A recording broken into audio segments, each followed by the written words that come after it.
people are in this dream. You're in a hypnotic state. You're in this experience of who you think yourself to be, who you consider yourself to be, that is so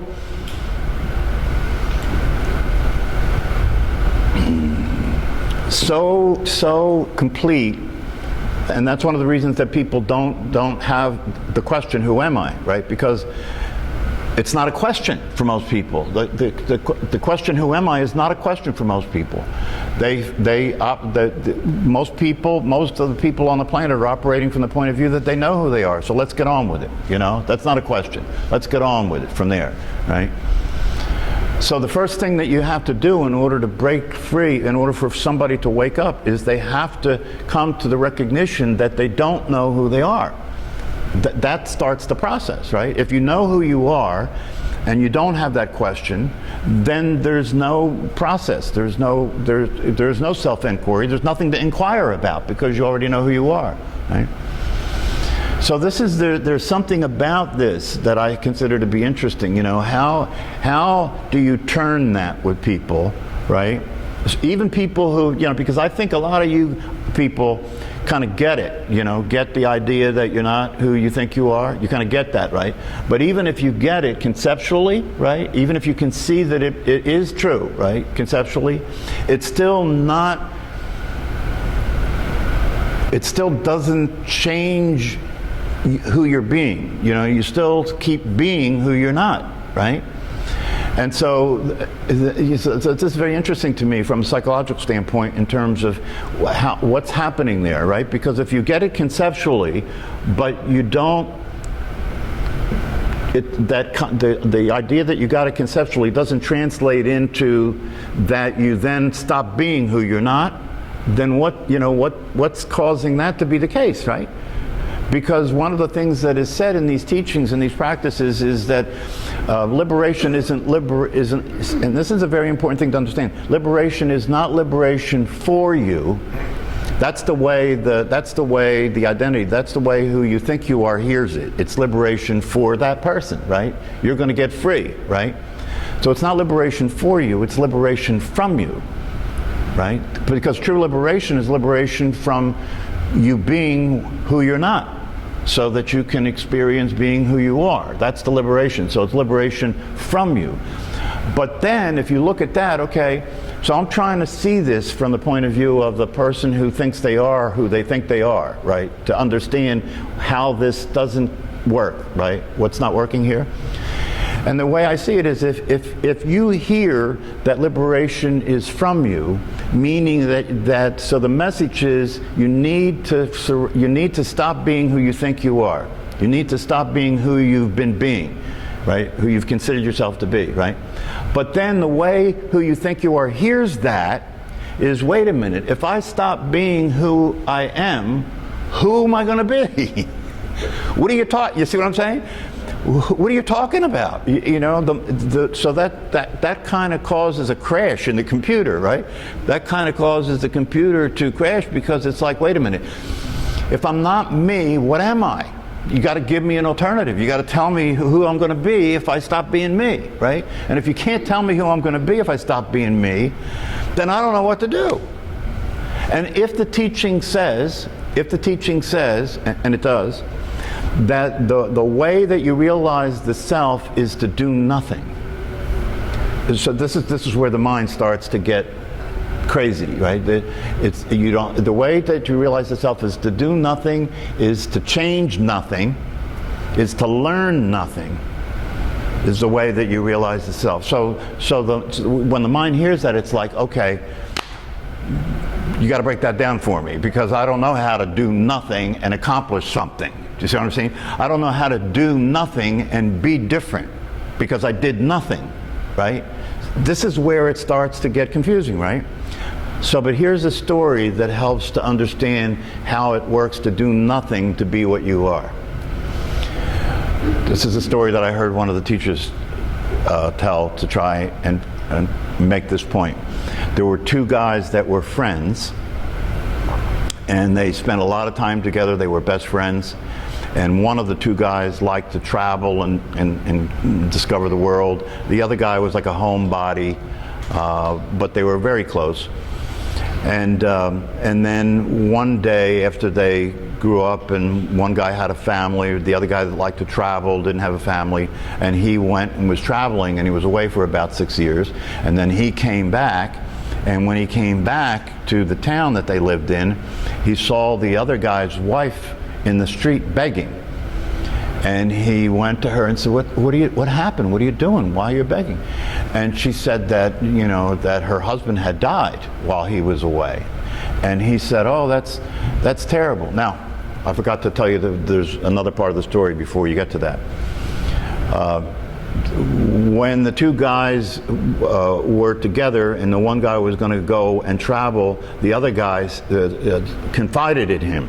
He said, I inherited a huge amount of money that makes me very wealthy, but I don't want to give it to my wife. I don't want my wife to know about it because she spends money like crazy. She wouldn't know how to handle that kind of money. So I'm going to bury the money under my house, and you're the only person that knows in the world that the money exists, right? Then the guy goes away, right? And then he comes back and he finds this wife begging in the street. And so she says, you know, he died, and, you know, we don't have any money, and I have to beg to get food and so forth. And so he says to her, well, I have something to tell you that will change everything. And so she said, well, what do you have to tell me? It'll change everything. And he said, come with me to the house that you lived in. So they go to the house, and he pulls up the floorboards and digs under the house, and they find this chest of gold that's worth a huge fortune, you know, that she's now got more money than she can ever spend in the rest of her life, right? So the moral of the story is, she was wealthy, but she didn't know she was wealthy. She had a fortune, but she didn't know she had a fortune. So she was in the street begging. She considered herself to be poor, right? In the same way, who we are, who you are as a person, is already realized. Who you are as a person is already who you are as awareness itself. But if that's not something that you have learned, and you've learned something different than that, right, then you're just like the woman that's wealthy, but you don't know you have all the money. See what I'm saying? So that's why nothing has to change, because it's already true. That's why nothing has to change, right? All you have to do is see what's not true to realize what's true, right? And this is something that the mind gets confused about, right? You can't,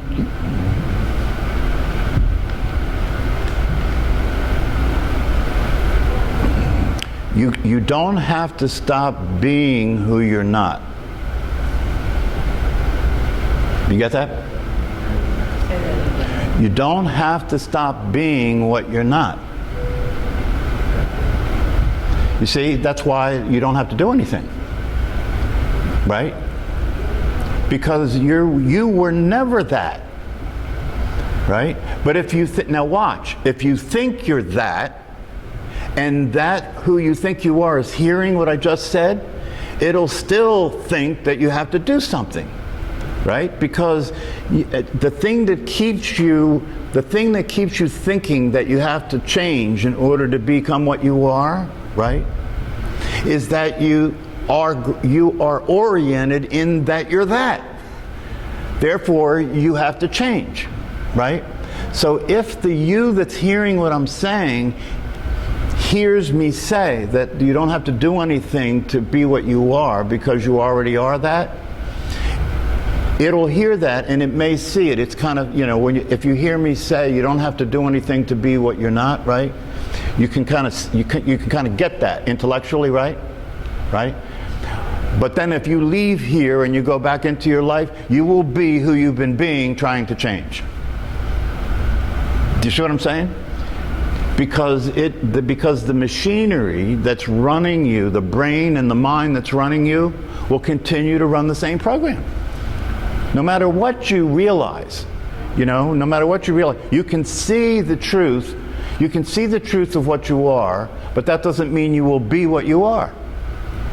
Do you see what I'm saying? And what will happen for a lot of people is they'll see the truth of what they are, and then they will start to do what they think they need to do in order to become that. They already are. Yeah, you see, it's absurd. What do you do in a situation where your loved ones say, you need to change? Where, like you said, you're not doing anything to pretty much change your way you're thinking of who you are, what you are, or anything. You're kind of just going, I don't know how to describe it, but other people say, we need to change this, you need to do this, you need to do that. Mm-hmm. But you're happy, you're content, what do you do? Well, that's where you come to see me.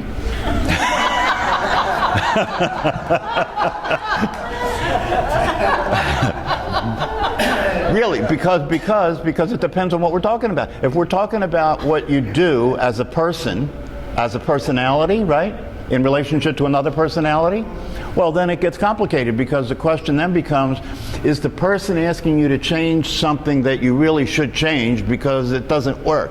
It's a negative attribute, right? If you drink too much, right? If whatever it is, right? Or if you have bad temper, right? Then maybe you should change, right? But if that's not the case and they're being unrealistic, right? They want you to be different because it'll make them more comfortable and they're the one that needs to change, right? So all that stuff gets worked out in psychotherapy, right? But what we're talking about here is different than that. All human beings have bad habits. The worst habit you have is continuing to be in your head thinking what you think is true that's not true. That's a bad habit, right? All human beings have that bad habit, right? And it's distorting things, and it's unstable, and it causes suffering, and it causes dysfunction, it causes unworkability. It explains why your relationships aren't what they could be. It explains why your physical health isn't what it could be. It explains why you have difficulty sleeping. It explains all of that, right? So to me, this is the mother lode of what the problem. This is the heart of the matter, what the problem is, right? And so for all of us, so this is different than psychotherapy, right? Because psychotherapy is dealing with personalities changing, right? No. But what we're talking about here is transformation. It's not change. We're talking about you becoming free from being that personality, right? That doesn't mean you still don't have a personality, but when you are free from being that personality, you have a lot more control over the personality adjusting to become more realistic. Right? Because if it's you, you're going to be defensive, right? If it's you, you're identified with who you're being, you're identified with your thoughts, you're identified with your behaviors, and so when somebody confronts you about that, the ego gets defensive, it becomes a right-wrong argument, who's right and who's wrong about this, and that can go on forever, right? But if you become free from being that personality, now you're not attached to that personality in terms of how that personality is, which makes it a lot easier for that personality to be different. And the way that personality changes is not in relationship to what it should be, not in relationship to what somebody else thinks it should be. It changes in relationship to the truth. It changes in relationship to who you really are, and who you really are is naturally expressing itself in an appropriate, responsive way. That's the true nature. True nature is naturally responsive. It's naturally caring. It's naturally accepting. It's naturally loving. It's naturally able to be related to everybody. That's why that's why this is the most important thing a human being can do in their life. To me, that's if in my relationship to you, as long as we're together, right? Because it's not going to be forever, right? At some point, this is going to come to an end, right? In one way or another, just like everything does, right? But as long as we're together, if the one thing that gets across, that I can get across, is that the most important thing in your life is to realize the truth. What truth? The truth about who you are. And once you realize that, the truth about everything becomes apparent to you. If you got that one thing, then I've succeeded, right? And meditation is a way to begin to to get freed up, right? Because you're getting out of your head. You're stopping just using thinking as a way of knowing anything, and you're starting to learn to depend on awareness as a way of knowing that is a lot more powerful than thinking about things. So meditation is a beginning. It's a way to start a process. But that process has to move on. You have to understand that the meditation has to move on, and you have to use the tool that it is to see clearly with awareness, right? To take that awareness and see the truth. To see the truth. And when you see the truth, and this is the thing about it, right?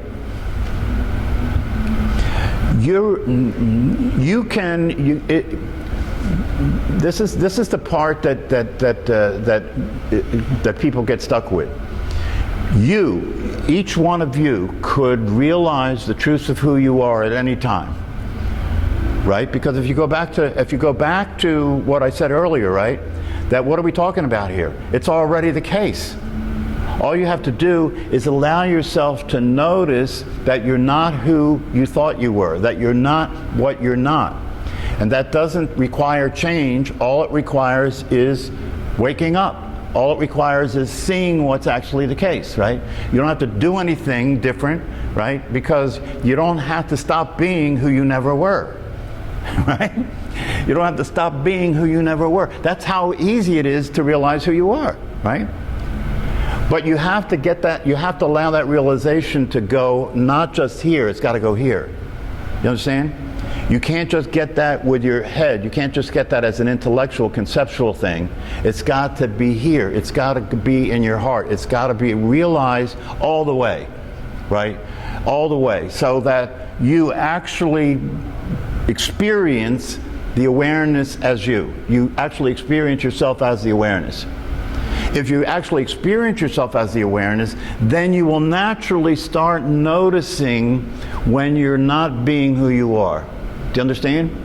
When you experience yourself as the awareness that you really are, when you're being who you're not, that will become obvious to you, and it will start to shift and stop being, the behaviors that are coming from there will automatically die out because you're not, that's not you anymore. Do you understand what I'm saying? You're not being that anymore. You're being who you really are, and because you're not being that anymore, you're not feeding it, you're not keeping it alive, right? If you don't feed the dog will die. Yes? If you don't feed the idea that you have of yourself, it will stop being who you are. See what I'm saying?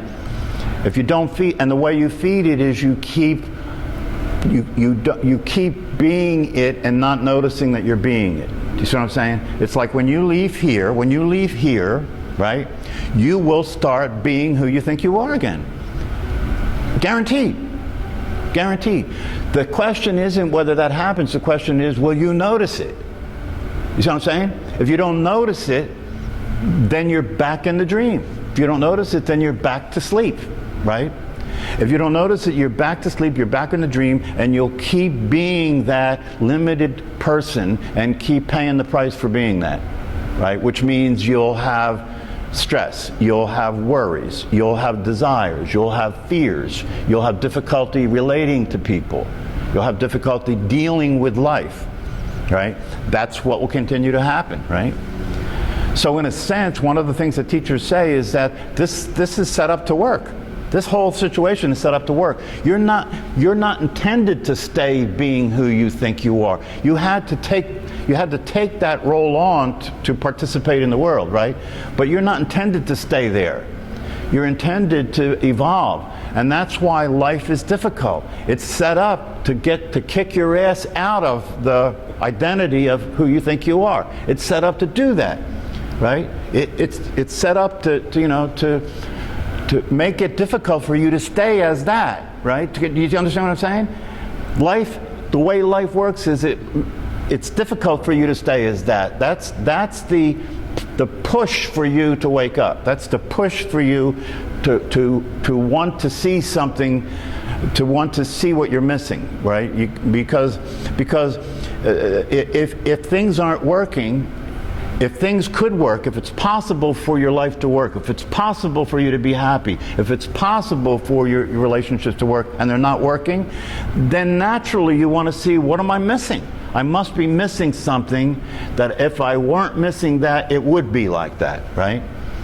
And that's the impetus to wake up. That's the impetus to start to listen to people who are speaking about this in such a way where they're pointing to what it is that you can see if you look. And that's what you want to be interested in. What are they pointing to that if I look for that in my own experience, I can see that for myself? That's the real teacher. The real teacher is your own, and a lot of teachers say this, that the true guru is you. The true guru is you, because if it's true that who you are is awareness itself, is that not the teacher? Right? Even if you consider another person to be your teacher, the reason you consider them to be your teacher is because you're assuming that they're awake and aware, right? And if they're teaching you the truth, they're teaching you that you're awake and aware too, aren't they? So isn't it true that the teacher is you? Yeah.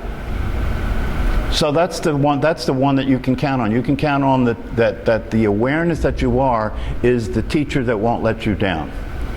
And if you have another teacher and they're pointing to that, right, then and you get what they're pointing to, then you're seeing that you don't need them.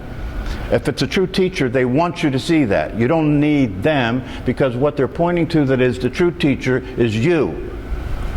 And when you get that, the teacher's with you all the time. All you have to do is give it your attention. All you have to do is let yourself be what you are, and let that transform you. Let that change your personality. Let that provide a life for you where you can spend the wealth that you have as who you really are, like in the story, right? That you be, if you're wealthy, be wealthy, right?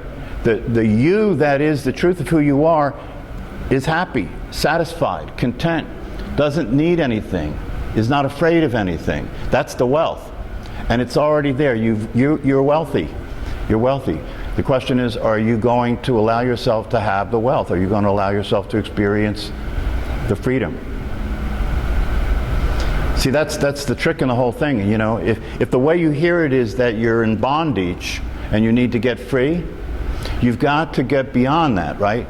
Why? Because you're not in bondage. It just seems like that, right? But the truth is, you really never were in bondage. You were never really not free. You're free right now. And the only question is, are you going to allow yourself to have that? You can do it right now. You can do it right now. See, watch your mind. Your mind will come in and say, yeah, but you can have it right now. It's available right now. Nothing has to change. Nothing has to happen. It's already true. All you have to do is allow yourself to be it. You can't experience it. You can't experience it because experience means that there's you and the experience, right? But you can be it. That's all you can do is be it, and you already are it. So, and once you do that, then from there, everything becomes clear. Right? Because you've been trying to see what's real from a place that's not real. If you allow yourself to be what you really are, now you're seeing what's real from a place that is real. Right? When you're trying to see what's real from a place that's not real, you're thinking about it. Yeah? You're thinking that who you are is real, and the thoughts that that person's having is going to give you information that's useful. No. It's never going to happen. You've got to be who you are to see the way things are. If you're not who you are, you won't see the way things are. You'll see the way you think they are. So it's all getting interpreted through your personality and through your conditioning. And that's very, very limited and unstable, and it will never produce the results that you really want. So that's my sermon. All right, have a great day.